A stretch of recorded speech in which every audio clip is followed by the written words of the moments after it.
इस वीडियो को देखने से पहले मेरी एक छोटी सी रिक्वेस्ट है, मेरे गेमिंग चैनल पर एक न्यू वीडियो आ चुकी है, तो प्लीज़ आकर उसे चेकआउट कर लेना और अब एंजॉय करो इस वीडियो को। My unique skill made me OP even at level 1 के एपिसोड 10 की शुरुआत में हम लोग सातो को देखते हैं जो कि सोकर उठता है। तो एमिली अब उसे देखकर उसे गुड मॉर्निंग कहती है, तो सातो भी उसे गुड मॉर्निंग करता है, जिसके बाद उसकी नजर सेलेस्टी के ऊपर जाती है जो कि अपने सर को नीचे करके सो रही होती है।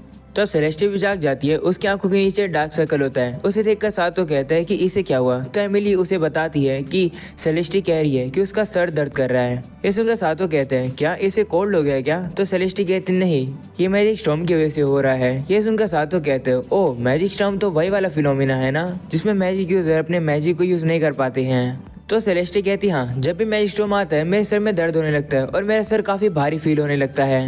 ये सुनकर सातो कहता है कि मैजिक स्टॉर्म मैजिक यूजर को इतना बुरा कर देता है। तो सेलेस्टी से कहती है चिंता मत करो, जैसे ही मैजिक स्टॉर्म चला जाएगा मैं अच्छा फील करूंगी। तो सातो से कहता है कि चलो आज डंजन में जाने से अच्छा हम लोग अपने लिए एक बड़ा घर खरीदेंगे, एक ऐसा घर खरीदेंगे जिसमें सेलेस्टी मैजिक स्टॉर्म के दौरान बीमार ना हो सके। और अब अगले सीन में हम लोग देखते हैं सातो और सभी लोग इसी तरीके की घर को ढूंढने के लिए निकल जाते हैं। वो लोग एक घर के अंदर आते हैं जहाँ पर सेलेस्टी का जो सर दर्द होता है वो ठीक हो जाता है और अब वो काफ़ी खुश होकर कहती है कि मेरा सर दर्द ठीक हो गया। मुझे बिल्कुल भी नहीं पता था कि ऐसे घर भी एग्जिस्ट करते हैं जिनमें मैजिक स्टॉर्म का कोई भी असर नहीं पड़ता है। तो वो घर दिखाने वाला बंदा कहता है कि ये property latest magic storm blocking construction method से बना है जो कि मैजिक यूजर्स के लिए एक रीअश्योरिंग जगह है। जिसके बाद अब एमिली किचन में जाती है और उसे वहाँ का किचन काफी बड़ा और काफी अच्छा लगता है और वो पूछती है कि इस घर का रेंट कितना है। तो घर दिखाने वाला बंदा कहता है कि ये घर लेटेस्ट टेक्नोलॉजी से बना है इसलिए मार्केट प्राइस से थोड़ा महंगा है। इसका प्राइस है 4 लाख पिलोस। ये सुनकर सेलेस्टी और एमिली काफी हैरान हो जाते हैं और कहते हैं कि ये तो काफी महंगा है। तभी सातो कहते हैं कोई बात नहीं, हम लोग इस घर को ले रहे हैं। ये सुनकर सेलेस्टी और एमिली वापस हैरान हो जाते हैं और कहते हैं कि हम लोग इतना महंगा घर कैसे ले सकते हैं। तो सातो कहते हैं कि ये एक ऐसा घर है जहाँ पर सेलेस्टी और एमिली हमेशा स्माइल कर सकते हैं, तो मैं ऐसा क्यों नहीं करूँगा। और जब मैंने देखा कि तुम इस घर में अच्छा फील कर रही हो तो मैंने सोचा कि यही घर ले लेना चाहिए। सातो की ये बात है मेरी और सेलेस्टी को काफी अच्छी लगती है और वो काफी खुश होते हैं। जिसके बाद अब सातो उन लोगों से कहता है चलो अब यहाँ पर हम लोग शिफ्ट हो जाते हैं। और अब अगले सीन में हम लोग देखते हैं उन लोगों ने इस घर के अंदर शिफ्ट कर लिया है। वहीं पर सेलेस्टी एक जगह पर खड़ी होती है तो सातो उसके पास आता है और कहता है कि लगता है मैजिक स्टॉर्म खत्म हो गया है। तो सेलेस्टी कहती है हाँ हमारा घर भी काफी चमचमा रहा है। तो अब हम लोग को पता लगता है कि एमिली ने इस घर की पूरी सफाई करके इसे चमका दिया है। उसे देखकर सातो कहते हैं कि एमिली अपने आप को एक ही दिन में इतना ज्यादा फोर्स कर रही है, एमिली तो कुछ ज्यादा ही अमेजिंग है। जिस पर सेलेस्टी कहती हाँ और वो पूछती है कि आज हम लोग क्या करेंगे। तभी वहाँ पर ये बात आती है जो कि सातो के ऊपर कूद कर उसे कैरेट्स मांगने लगती है। तो सातो अब उसे रोकता है और वो सेलेस्टी से कहता है कि हार्वे फेस्टिवल आने वाला है, इसलिए मैं सोच रहा हूँ कि हम लोग उस लिस्ट को फॉलो करें जिसमें हाई प्राइस आइटम थे जो कि एर्जा ने मुझे दिए थे और हम लोग टेलुलु के लेवल 7 पर रेयर मॉन्स्टर्स को भी ढूंढेंगे। वहीं पर ये दुखी हो जाती है और कहती है कि मुझे तो कैरेट्स खाने थे। तो सातो से कहता है कि जब हम लोग ये काम कर रहे होंगे तभी मैं तुम्हारे लिए कैरेट्स भी इकट्ठा कर लूंगा। ये सुनकर ये काफी ज्यादा खुश आती है। तभी वहाँ पर एमिली आ जाती है सभी के लिए ब्रेकफास्ट लेकर। उसे देखकर सातो कहते हैं ठीक है चलो अब हम लोग अपना डिलीशियस खाना खाते हैं जिससे कि आज हम लोग अपना बेस्ट दे सके। ऐसा बोलने के बाद अब सभी लोग अपना ब्रेकफास्ट करते हैं। और अब अगले सीन में हम लोग देखते हैं वो लोग टेलुलु के लेवल 7 पर आते हैं जहाँ पर स्नो गिर रही होती है। उसे देखकर सातो कंफ्यूज होता है और कहता है कि डंजन के अंदर स्नो कैसे आ गई। तो सेलेस्टी से कहती है कि डिपेंड करता है कि वो कैसे बनते हैं, कुछ डंजन के अंदर ऐसे ही फ्लोर होते हैं जहाँ पर स्नो होती है। ये सुनकर सातो कहते हैं वो ऐसी बात है। जिसके बाद सेलेस्टी से कहते हैं कि तुम्हारे पास हमेशा इन्फॉर्मेशन रहती है सारी चीजों की, तुम तो काफी अमेजिंग हो। ये सुनकर सेलेस्टी काफी खुश हो जाती है कि सातो ने उसकी तारीफ करी। जिसके बाद वो लोग आगे चल रहे होते हैं तभी उन्हें वही टीम दिखाई देती है जिनका कैप्टन काफी क्रूअल है। वहीं पर कैप्टन को दिखाया जाता है जो कि अपने टीममेट से रोते हुए कहता है कि तुमने काफी अच्छा काम किया, मैं काफी खुश हुआ। ये काम थोड़ा मुश्किल था, तुमने काफी सफर किया है ना। मुझे पता था, मैं भी पेन फील करता था जब तुम दोनों पेन फील करते थे।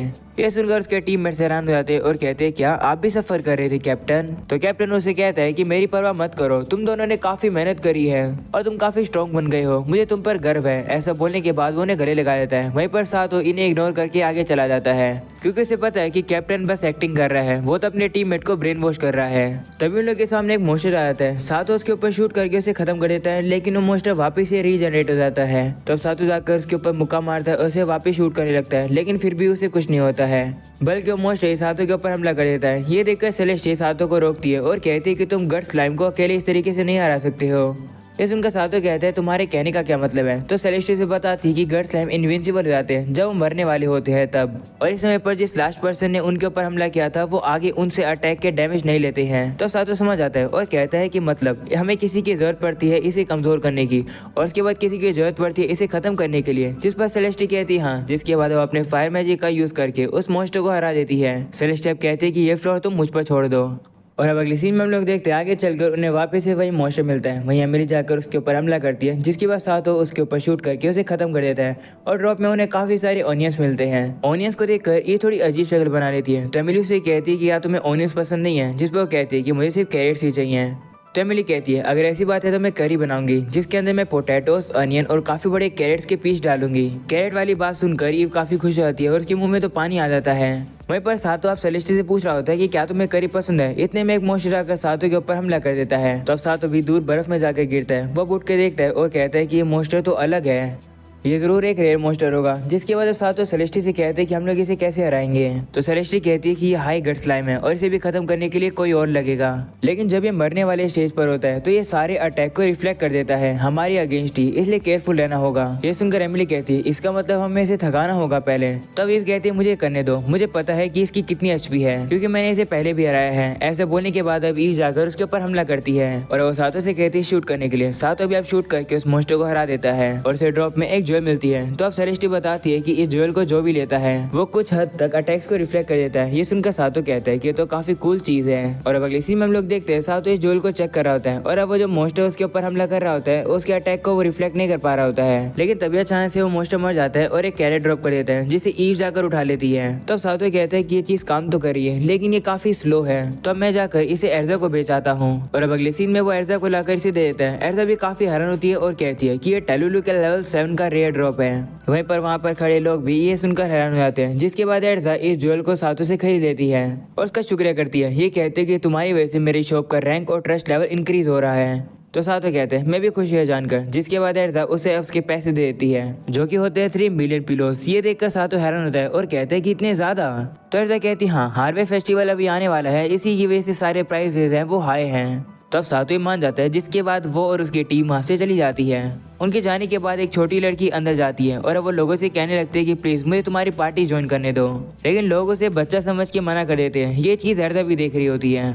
और अब अगले सीन में लोग सातो को देखते हैं जो कि नियोनियम के लेवल 5 पर होता है और वो एक रेड स्केलेटन से लड़ रहा होता है जो कि थोड़ा सा तेज होता है। लेकिन सातो भी कम नहीं, वो भी उससे काफी तेज होता है और वो उसे जाकर हरा देता है।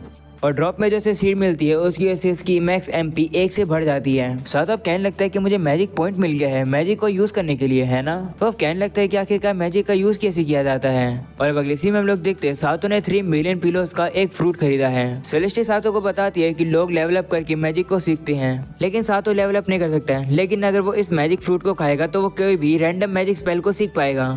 सातो उस फ्रूट को लेकर बाहर रख देता है और वेट करने लगता है कि वो स्ट्रे में कब बदलेगा। और वो स्ट्रे में बदल जाता है। उसे देखकर सेलेस्टी कहती है तो तुमने इसको स्ट्रे इसलिए बनने दिया कि ताकि तुम्हें और कुछ अच्छा मिल सके। जिसके बाद हम लोग उस स्ट्रे को देखते हैं जो कि अब सातो का ही रूप ले लेता है, लेकिन वो मेटल का बना हुआ होता है। इसलिए सातो के पंचेस और गन उसका कुछ भी नहीं बिगाड़ पा रहे होते हैं। सातो अब उसे पकड़कर आसमान में फेंक देता है, जिसके बाद वो नीचे से उसके ऊपर शूट करके उसे खत्म करता है और सातो को ड्रॉप में वापस से वही मैजिक फ्रूट मिल जाता है। उसे देखकर सेलेस्टी कहती है कि ये तो वैसा ही है। तो सातो कहते हैं नहीं, ये डिफरेंट है क्योंकि इसके ऊपर 2 मार्क हैं। ऐसा बोलने के बाद अब वो फ्रूट को खा लेता है। और अब अगले सीन में वो लोग आके एमिली को बताते हैं कि सातो ने मैजिक सीख लिया है, वो भी 2 नए स्पेल। सातो सबसे पहले अपनी विंड कट स्पेल दिखाता है। ये देखकर एमिली कहती है कि तो काफी अमेजिंग है, तुम्हारी दूसरी स्पेल कैसी है। तो सेलेस्टी कहती है हाँ मैं भी जानना चाहती हूँ। तो सातो कहते हैं कि ये स्पेल थोड़ी अजीब है, लेकिन मैं इन लोगों के ऊपर ट्राई करता हूँ। वो उन लोगों से कहते हैं कि वही करो जो हम लोग हमेशा करते हैं। ये सुनकर सेलेस्टी अब उनके ऊपर फायर से हमला करके छोटे वाले स्लाइम को जला देती है।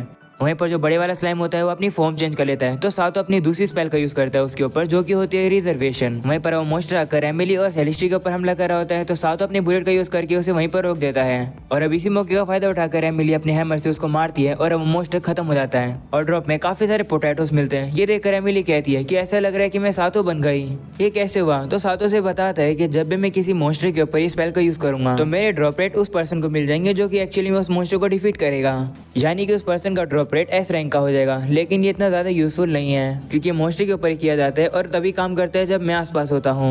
तभी एमिली से कहती नहीं ऐसी बात नहीं है, ये स्पेल काफ़ी यूजफुल है, मुझे लग रहा है कि इस मोस्टली को हराने के बाद मैं लेवल अप भी हुई हूँ। तो सेलेस्टी कहती हाँ ऐसा हो सकता है, जब सातो ने इस स्पेल का यूज़ किया होगा और किसी और ने उस मोस्टली को हराया तो उसका लेवल अप तो होगा ही। इस उनका सातो कहते हैं कि मुझे काफ़ी खुशी हुई है कि मैं अपने दोस्तों की इस तरीके से मदद कर पाऊंगा। तो अब उन दोनों से कहते हैं चलो अब से मैं अपने एक्सपीरियंस को तुम्हारे साथ शेयर करूंगा और तुम्हारी भी मदद करूंगा लेवल अप करने में। जिस पर वो दोनों भी खुश होकर कहते हैं हाँ। और अगले सीन में लोग देखते हैं सातो कहीं जा रहा होता है, तभी वो देखता है कि एयर सामने से जा रही होती है, उसके हाथ में काफी सामान होता है तो सातो उसकी मदद करता है उस सामान को उसके दुकान तक पहुंचाने के लिए। सातो वहाँ से जा ही रहा होता है, जिसके बाद वहाँ पर उसे वही लड़की मिलती है जो कि काफी खुश हो रही होती है और कहती है क्या तुम मुझे सही में अपनी पार्टी ज्वाइन करने दोगे। वो ये बात उसे कैप्टन से कह रही होती है, वही कैप्टन उससे कहते हैं हाँ तुम्हारे अंदर पोटेंशियल तो है। उस लड़की को देखकर ऐसा कहती है कि ये तो वही है जो कि सभी एडवेंचर से कह रही है कि उसे उनकी पार्टी ज्वाइन करने दो, लेकिन सभी लोग मना कर रहे हैं क्योंकि उसका मैक्स लेवल सिर्फ 2 ही है। कैप्टन उस लड़की से कह रहा होता है कि मेरे साथ चलो, तभी वहाँ पर सातो बीच में आ जाता है और उस कैप्टन से कहते हैं कि इस लड़की को मैं अपनी पार्टी में चाहता हूँ, मैं इसे तुम्हारे साथ बिल्कुल भी नहीं जाने दूंगा। ये देखकर एर्जा परेशान हो जाती है और वो उस लड़की से कहती है कि तुम कितनी ज्यादा लकी हो कि तुम रियोटा फैमिली में इन्वाइटेड हुई हो। रियोटा पार्टी टाउन की सबसे अच्छी पार्टी है। ये सुनकर वो लड़की कुछ एडवेंचर से पूछती है कि ये पार्टी कैसी है, जिस पर वो लोग बताते हैं कि रियोटा फैमिली के बारे में ही सभी लोग बात कर रहे हैं कि वो काफ़ी ज़्यादा अच्छे हैं। ये सुनकर वो लड़की खुश हो जाती है। वहीं पर हम लोग उस कैप्टन को देखते हैं जो कि वहाँ से अब चला जाता है। सातो अब ऐसा का शुक्र करता है और वो उस लड़की से कहते हैं क्या तुम मेरी पार्टी ज्वाइन करना चाहती हो, जिस पर लड़की कहती हाँ। तो सातो अब उससे उसका नाम पूछता है तो वो बताती है कि उसका नाम एलिस है और अब सातो अपना नाम उसे बताता है और अब वो लोग हैंडशेक करते हैं। जिसके बाद वो लोग बाहर आ जाते हैं जहाँ पर एलिस अपना स्टेटस दिखाती है। उसका स्टेटस काफी खराब होता है। वो अब एलिस से कहते हैं कि तुम्हें सबसे पहले लेवल अप करना होगा। जिसके बाद वो लोग अब डंजन में आते हैं। एलिस वहाँ पर आते ही काफी खुश रहती है और कहती है कि यादें ताज़ा हो गई। तो सातो कहते हैं वो कैसे, जिस पर वो बताती है कि मेरा जन्म इसी डंजन में हुआ था, शायद से इसी वजह से मेरी मॉम ने मुझे कहा था कि जब वो प्रेग्नेंट थी तो जब वो इस डंजन में काम कर रही थी तो मैं बस बाहर निकल गई। ये सुनकर सातो भी हैरान होता है और कहता है क्या ऐसा भी कुछ होता है क्या। जिसके बाद उसे कहते हैं चलो इस बात को छोड़ो, हम लोग चलकर कुछ मॉन्स्टर्स को मारते हैं। तो अब एलिस कहती है ठीक है इस रास्ते पर चलो क्योंकि यहाँ पर काफी सारे मॉन्स्टर्स हैं। जिसके बाद वो लोग वहाँ पर पहुँचते हैं और वो देखते हैं कि वहाँ तो सही में काफी सारे मॉन्स्टर्स होते हैं। सातो काफी हैरान होता है और एलिस से कहते हैं तुम तो काफी कमाल की हो कि ये पता लगा सकती हो कि मॉन्स्टर्स कहाँ पर हैं। ऐसा बोलने के बाद सातो शूट करके सभी मॉन्स्टर्स को एक साथ बांध देता है और अब एलिस से कहते हैं कि इनके पत्थर से हमला करके इन्हें खत्म कर दो। तो अब एलिस भी मान जाती है और वह पत्थर उठाकर उन मॉन्स्टर्स को मारने लगती है और वो सारे मॉन्स्टर्स को हरा देती है और अब वो वापस से अपने स्टेटस को चेक करने आती है। उसका स्टेटस पहले से थोड़ा सा अच्छा हुआ है। उसे देखकर सातो कहता है तो ये और ज्यादा लेवल अप नहीं कर सकती है क्योंकि ये 2 लेवल की हो गई है और वही इसका मैक्स लेवल है। तभी एलिस सातो से कहती है कि क्या हम लोग अंदर जा सकते हैं, क्योंकि जब पहले हम लोग अंदर थे तो बोन्सी ने मुझे जल्दी वापस आने के लिए कहा था। इस उनका सातो कंफ्यूज होता है और सोचता है कि ये बोन्सी कौन है। जिसके बाद वो लोग वापस से निहोनियम में आ जाते हैं। तो एलिस एक स्केलेटन को देखकर कहती है कि ये है बोन्सी, इसे एक बार कैच कर लो। तो सातो शूट करके उसे पकड़ लेता है और एलिस से पूछता है कि तुम इसका क्या करने वाली हो। तो एलिस कहती है कि बोन्सी मुझसे कह रहा है कि मैं उसे डिफीट कर दूं। ऐसा बोलने के बाद वो बोन्सी को हरा देती है। जिसके बाद जो बोन्सी होता है वो एक छोटे से फॉर्म में आ जाता है। एलिस उसे उठाकर कहती है कि तुम हमारे साथ चल रहे हो, ये काफी ज्यादा अच्छा है बोन्सी। सातो हैरान रहता है और उसे कहता है क्या यही है बोन्सी। तो एलिस कहती है हाँ अब से बोन्सी हमारे साथ ही लड़ेगा। और अब अगली सीन में हम लोग बोन्सी को देखते हैं जो कि स्लाइम से लड़ रहा होता है और वो उसे हरा देता है। उसे हराने के बाद वापस वो अपने छोटे फॉर्म में आकर एलिस के पास वापस आता है। वहीं पर एलिस उसकी तारीफ करती है। तो सातो से पूछता है कि बोन्सी को जो डैमेज मिला था क्या वो हील हो जाएगा। तो एलिस कहती है हाँ, जब बोन्सी अपना फॉर्म चेंज करता है तो वो अपने आप ही हील हो जाता है। तो सातो कहता है कि तो काफी कमाल की बात है। तो एलिस कहती है कि बोन्सी मुझे बड़ी बहन बुला रहा है। तो सातो कहते हैं ऐसा वो इसलिए कर रहा होगा क्योंकि तुम दोनों एक ही डंजन में पैदा हुए हो। तो एलिस कहती है हाँ ऐसा हो सकता है। जिसके बाद वो कहती है कि जिगली अब मुझे बुला रही है। तो हमें पता चलता है कि जिगली एक स्लाइम है। एलिस कहने लगती है कि ये मुझे कह रही है कि मुझे हरा दो। जिसके बाद बोन्सी उसे लड़ने के लिए जाता है। वहीं पर जिगली उसके सर को ही उड़ा देती है, लेकिन बोन्सी वापस अपने सर को पकड़कर वापस से लगा लेता है। ये देखकर सातो हैरान होता है और कहता है क्या तुम ऐसा कर सकते हो। जिसके बाद हम लोग देखते हैं बोन्सी ने जिगली को हरा दिया और जिगली भी अपने छोटे से फॉर्म में आ जाती है। ये देखकर सातो एलिस से कहता है कि तुम्हें एक और छोटा भाई मिल गया। तो एलिस कहती नहीं ये दोनों लड़की है इसलिए ये दोनों मेरी बहन हुई। ये सुनकर सातो हैरान होता है और कहता है क्या ये दोनों लड़की है। तो एलिस कहती हाँ और वो सातो का शुक्रिया करती है क्योंकि उसी की वजह से वो बोन्सी और जिगली से मिल पाई। तो सातो कहने लगता है कि मैंने ज्यादा कुछ तो नहीं किया।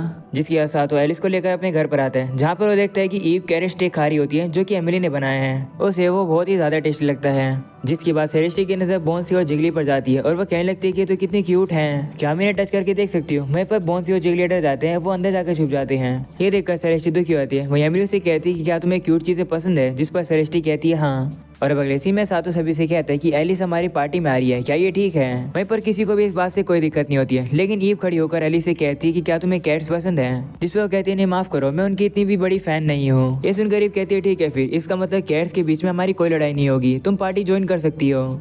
वहीं एमिली भी खुश होती है, वो कहती है हाँ एलिस, बोन्सी और जिगली ज्वाइन कर सकते हैं। ये बात सुनकर वो तीनों काफी ज्यादा खुश हो जाते हैं और अब इसी के साथ एलिस उनकी पार्टी ज्वाइन कर लेती है। और अब यहीं पर हो जाता है ये एपिसोड खत्म। याद से मेरे गेमिंग चैनल को सब्सक्राइब करना। मिलते हैं अगले एपिसोड में, तब तक के लिए बाय बाय।